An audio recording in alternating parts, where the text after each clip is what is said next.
Khawateen o Hazrat, Assalamu alaikum. Welcome to the Ambassador's Lounge. We are here again with a new episode, and the topic today will be the diplomatic row between India and Canada. To discuss this topic, I have with me my colleagues, Ambassador Asif Durrani and Ambassador Tariq Zamir. Welcome to you, both the gentlemen. Thank you. Khawateen o Hazrat, as I informed you that we'll be talking of the Indian-Canada diplomatic row, and which started with the murder of a Canadian national and also the Canadian government, which was basically announced by the Canadian Prime Minister, Mr. Trudeau, regarding the murder of their national and also indictment of their Interior Minister, Mr. Amit Shah, who was named by name as and issued with a warrant as per the system in the Interpol system, but they denied it altogether. That there's nothing of that kind. And then gradually things heated up, and we saw the diplomats from both the countries who have been sent back as the standard practice. If you start, announcing them as persona non grata or whatever the term they use for that matter. And this term, whatever has happened, we see in this that there was a very strong reaction from the other, especially the Canadian allies also, and from other countries.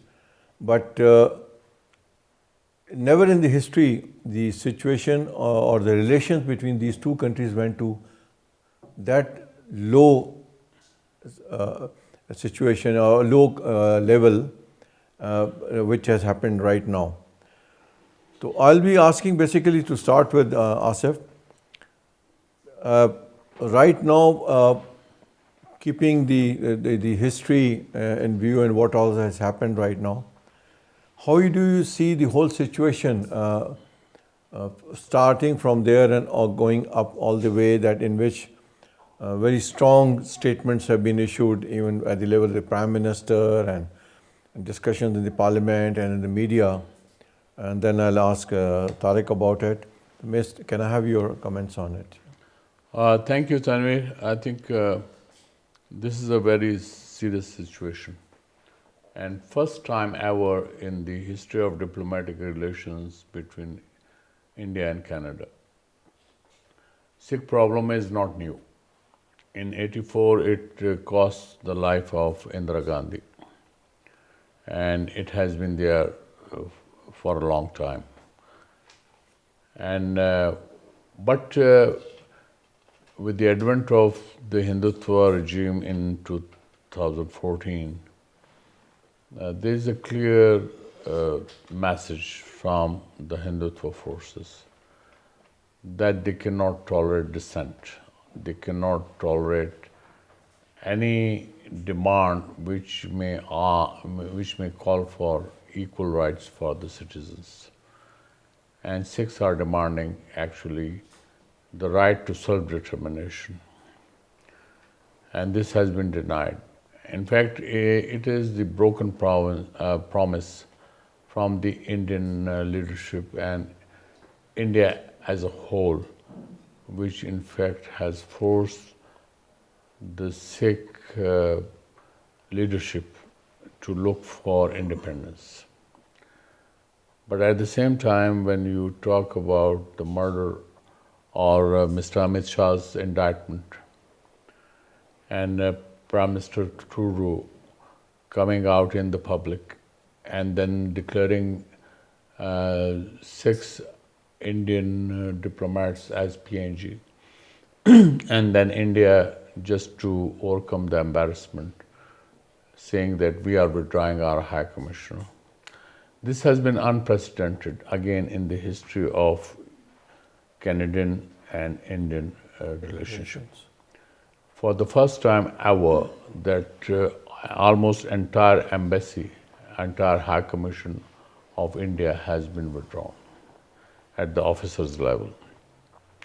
And this is also such a serious affair that Hardeep Singh Nijjar, who was killed in June 2023, in fact, that jolted not only Canada, but also it jolted the Canadian and Indian relationship, and which in fact caused embarrassment for Prime Minister Modi, even during G20.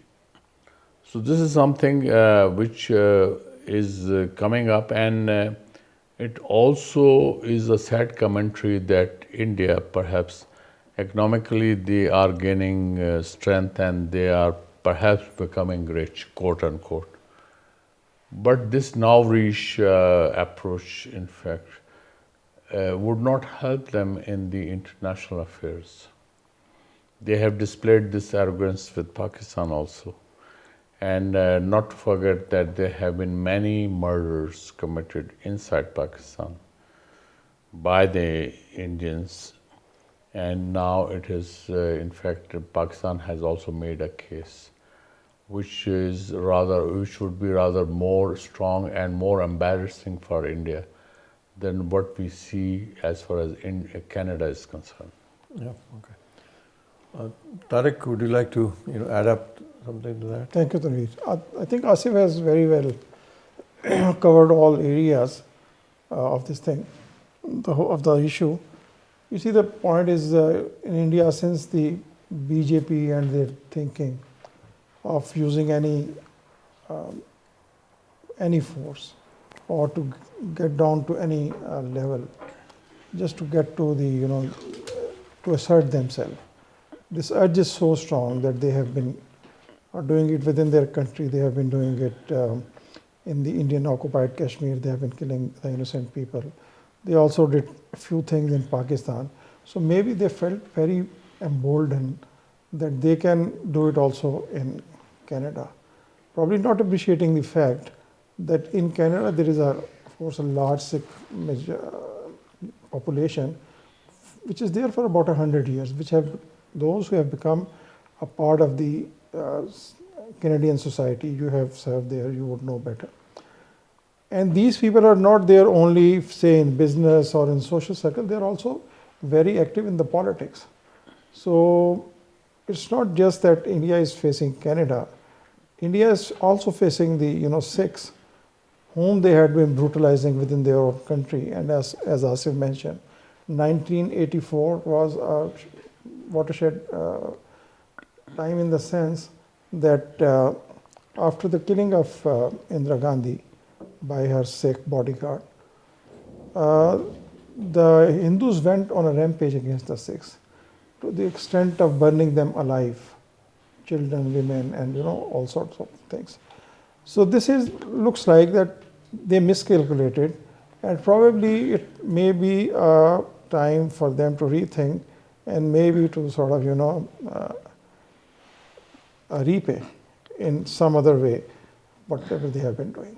Okay, thank you, Tariq. Now the question arises: with all these evidences, which the Canadian Prime Minister was very adamant, and he was very clear that their agencies concerned, police and RCMP and all those, they worked on it. Evidences are coming up that the Indian Row and they're especially the gentleman or whatever you should call him, the National Security Advisor of India, Mr. Doval, who had been openly advocating things to be done in Pakistan, which everybody is very clear of, and making Pakistan bleed or making Balochistan bleed, kind of things which are available on the media.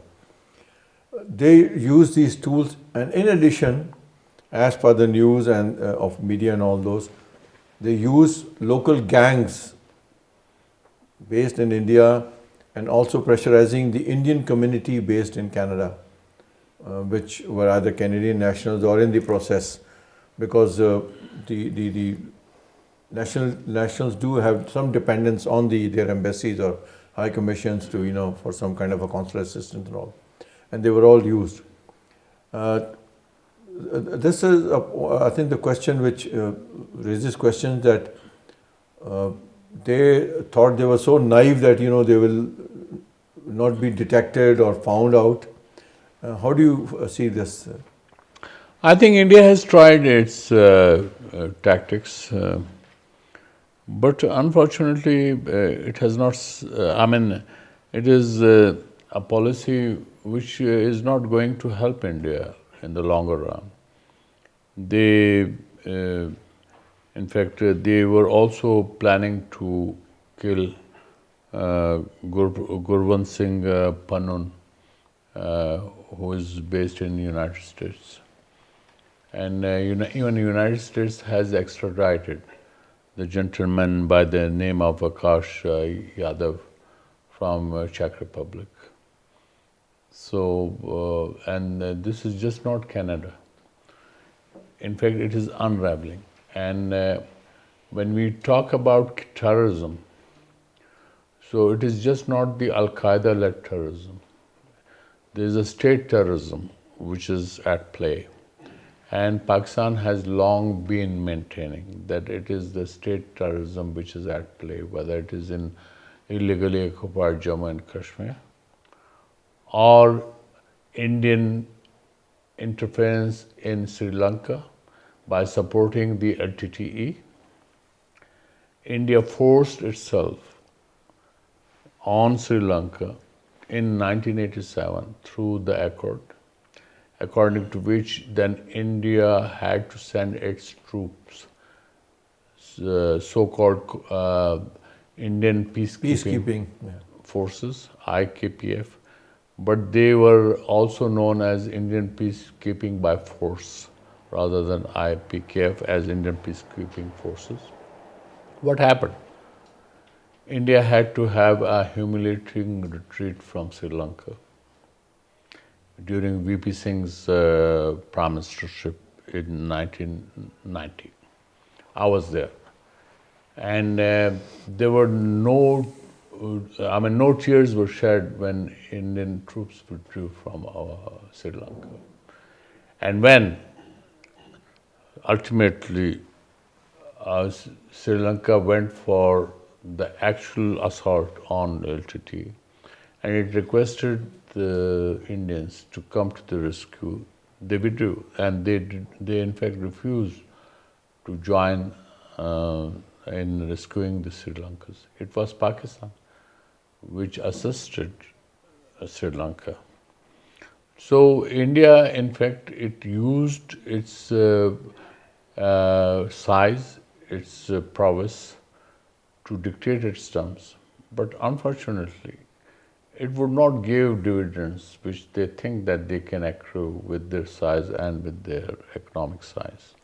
And this is what precisely they thought perhaps whatever they can do in Canada or in the United States, they'll get away with it. It is not going to work in their favor. In fact, it will expose more to Indian machinations that they want to promote their agenda through the Hindutva force, and especially after coming into power by the BJP and the RSS dispensation in the form of Mr. Narendra Modi. They think that Mr. Modi is the avatar, new avatar of power. But I think Indian polity, you have to give credit to Indian polity, that it has ultimately prevailed, and it has given a lesson to Mr. Modi also, which is why that he could not. Earlier they thought that they will have convincing majority rather than they will also have overwhelming majority. But they could not get even a majority. So they are now depending on the coalition forces, coalition partners to rule the country. So Mr. Modi's wings have been clipped. And but why I have explained so much reason is that it is the psyche, it is the mindset which is prevalent in India. And it is based on hatred. It is based on xenophobia. So, Mr. Modi, in fact, thought that perhaps he is an avatar and then he can dictate his terms. But this is not the case. Indian electorate have given a loud message he has not gained a simple majority. And he is now facing the music because he's dependent on the coalition partners. He's dependent on their goodwill. And whatever agenda he wanted to promote, perhaps he would not be able to. But I must warn that it is actually the hate mongering which is the hallmark of RSS and BJP. So they will continue to, in fact, harp on hatred in their future pursuit and their pursuit of promoting their agenda. I'll just, since you mentioned about the peacekeeping and all those things, everybody remembers that image of a Sri Lankan soldier hitting with a weapon on arrival of the Mr. Rajiv Gandhi in Colombo. I think that image is Yeah, it was in 1987. So that after signing of the agreement, all that, Mr. So Rajiv Gandhi was... That shows the kind of a hatred, Yes. The Correct. Indian people. So I think nobody forgets that. Indeed, Tanveer ji, as Asif said, 2 points: hatred, xenophobia. And then it's a very primitive society, that believes in very weird things in this day and age. And because they are accustomed to using all sorts of brute force to get to their, goals, but not realizing that it was because of this process, this hatred and this whole wrong strategy, that they lost 2 prime ministers. Indira Gandhi, because she was involved in the Sikh issue. The Operation And then her Blue, son, Blue yeah. Star operation. Exactly. And now this present lot, because they think that they are invincible and they will never be caught. But just imagine, they were caught where? Thousands of miles away in Canada. And now the proofs against them are absolutely, incontrovertible. So that's an important thing to note, that Amit Shah and his, all these cohorts, they cannot go on doing these things. They will have to rethink their strategy. Okay, thank you, sir. I think Asif, Aapne or Tariq explained. Since you had mentioned, and I thought we should talk about this also, that what happened in Pakistan also in last year or before that, Yes. also a few months back. There were certain individuals who were mysteriously, murdered or killed and all those, and they were linked to, those different organizations and all that. And if you remember, we had a program done also on that. Basically, a Sikh leader or somebody who was killed early in the morning and all those. So, what I was basically thinking that, probably either by intention or not, that by our state or something, nothing much came up after that, basically. In my personal view, we should have followed it up and brought it, or whosoever is handling it is the concerned department or the agencies and all those. We should not leave any excuse for that matter that something happens and we just keep quiet on it. Media was also probably muzzled or whatever it is. I still think we need to have, though they try to say that it is a small matter and all, but I think similar pattern which was done in Canada had happened in Pakistan, and our concerned departments or things are supposed to, or they should work on that. They make so many dossiers on different other things. Why not on this one? I fully endorse your views. Actually, this question is very appropriate, and we should, in fact, expose India wherever they have been involved. Not only killing of the Kashmiris here in Pakistan, or Sikh leaders and all, Or whosoever Sikhs. for that matter. but they have been, in fact, involved in other terrorist activities Kulbhushan Yadav was arrested in Balochistan in Haran district. Yeah. And he was so emboldened in his actions that he thought that he has got a complete sway in Balochistan. And this he in fact confessed in his confessional statement. So, and then India was in fact compelled to go to the ICJ. So here it was quite an embarrassing moment for India. Well, we have in fact declared him as a condemned prisoner. I don't know when he will be hanged. But at the same time, I think we have given a loud message to India also that they cannot get away with whatever they want. For instance, I give you another example. It is just not the killing of Kashmiris or Sikhs inside Pakistan or Kulbhushan Yadav's activities. India has been financing Baloch dissidents for a long period, especially since 2006 onwards. Similarly, when TTP came into being in 2007, they started paying TTP through the one proxies. Perhaps TTP people are not unaware of their financiers, but those proxies are based mostly in the Gulf states. And even Taliban may not know it, that from where this money is coming, especially to the TTP. So these are, and why? It is why India is spending, because it is the cheapest option for India to keep a second front open for Pakistan. Because on the eastern front directly, they cannot challenge Pakistan. If they do that, they'll be responded in the same coin. But if they do it through Afghanistan or through their proxies, in fact, then it would be the cheapest option, and which is what they are exercising. So we have to be, cognizant of Indian activities, and this is what they are doing. So now it is in fact becoming more blatant at the international level. What has happened in Canada, what the Washington Post has come up with a detailed report about the Indian involvement in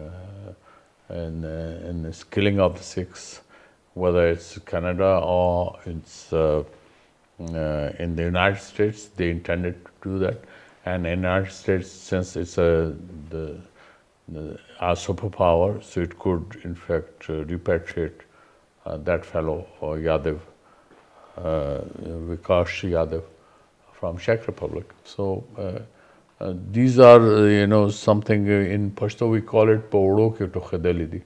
A thief who was caught, he tried to hide himself in the kitchen and he put his head in the flour sack, but he had a cuff, so that's how he was caught. So here in India has been caught with pants down. So sorry for my bad English, but this is what it has happened.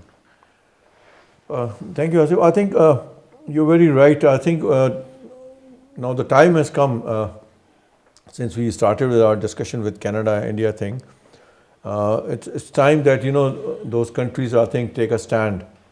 And similarly, since we were talking of Pakistan, India, and what happened in Pakistan, I don't know whether, I hope our governments or our judiciary or courts, the decisions they done, the decision with regard to Yadav, what we have decided, can we go ahead with this, or somebody will have to, put a brave face and see that whether we can do it or not.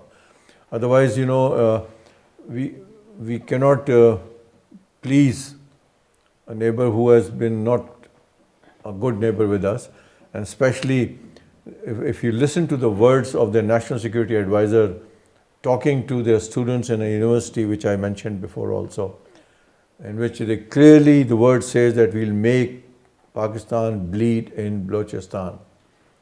and the only thing they were saying because of the financial power they have. I think we need to take a stand as a nation on this and not give up. If West has its own fight to handle, but we as a nation also should keep this thing in mind that our concerned governments or departments, somebody should not they should not buckle under these circumstances. And now, may I just maybe on the last I will just ask that you think this thing which Canada has taken up, basically, since they are the main thing, and as you said, in USA also they try to use things, will they be able to really push India to the wall, or again some diplomacy will come over and they'll forget about, because we always talk of big market of India and other things. Will that overcome this issue? Tanvir, before I answer this question, I think you referred to Ajit Doval's address, wherever he was addressing. And he was quite blatant about interference in Pakistan, especially Balochistan. But I think he's clever by half. He shouldn't forget that there are over a dozen insurgencies inside India, which offer a lucrative target for Pakistan. I think while sitting in the glass house, they should not throw the stones. And they shouldn't forget that we have been through some financial or economic problems, but despite that, we withstood the Russian pressure, Soviet pressure. And even this TTP things, I think this is a small irritant. Pakistan has all the wherewithal as well as determination to overcome the TTP's, machinations. We can also, in fact, counter Indian machinations. They shouldn't forget it. But if they think that with their new riches they can perhaps buy the whole world, then they are mistaken. It is not going to happen like this. Tanvir, your question, whether they have a tough time in the US or not. I think they'll continue to have tough time vis-a-vis Canada for a long time. US might be a little softer for them because of the, they have a big clout in the Their US. own interests, basically. Right, gentlemen, I think we had done quite a discussion. One interesting thing I think we need to talk about also is the reaction of the allies, especially the Five Eye intelligence group on the western side, with regard to the Canadian allegations, in which it is Australia, Canada, New Zealand, and United Kingdom and United States. How do you see that? I think this should serve as a warning to India that they cannot take their newfound association with the American bloc for granted. And they are not going to let them go as far as their rule of law is concerned. They may perhaps be lenient to them, to the Indians, about so many other things. Perhaps in the region, perhaps they can get away with their hegemonistic pursuits. But when it comes to their own nationals, their own country, their own sovereignty, I don't think that they will allow India to get away with it. Yes. I think, it's about time that, not just Canada or the US, other countries also, they checkmated India. Otherwise, this whole, octopus-like creature that they have created, exporting terrorism, this is the important thing. It's not that within the Indian borders, they have been exporting it. For instance, think of how they were helping Hasina in Bangladesh. And one important thing that we need to remember is that in all these SAARC countries, it's only with the Afghans that they have some semblance of good relation. Rest with every country, they have this dispute or that dispute, and most of these issues are originating from the Indian side, from security to border blocking to all sorts of things. So for SAARC countries and also for non-SAARC countries, it's a time to raise this issue with India, bilaterally and multilaterally. Thank you, Asif. Thank you, Tariq. Ladies and gentlemen, we discussed the present diplomatic row between India and Canada, in which we have seen that probably India is getting bigger for its shoes. The way they have been behaving in the past, and probably they took it for granted, nothing will happen.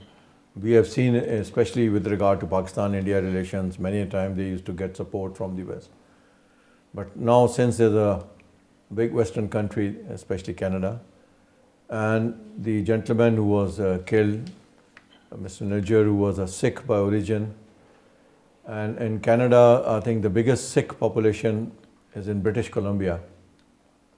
And Sikhs have been there, I think, more than 150 years plus, I think, much, who came there for a lumber trade and, later on. And so they have a big say in the Canadian system, economy, and politics.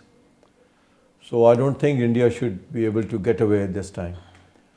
And within Pakistan also, since we had talked about what had happened in Pakistan, our concerned departments, governments, agencies, everybody should keep their ears and eyes open and react and work hard in order to take India to task. Thank you very much for watching our program. Please subscribe and please also share our link to your colleagues and friends. Thank you.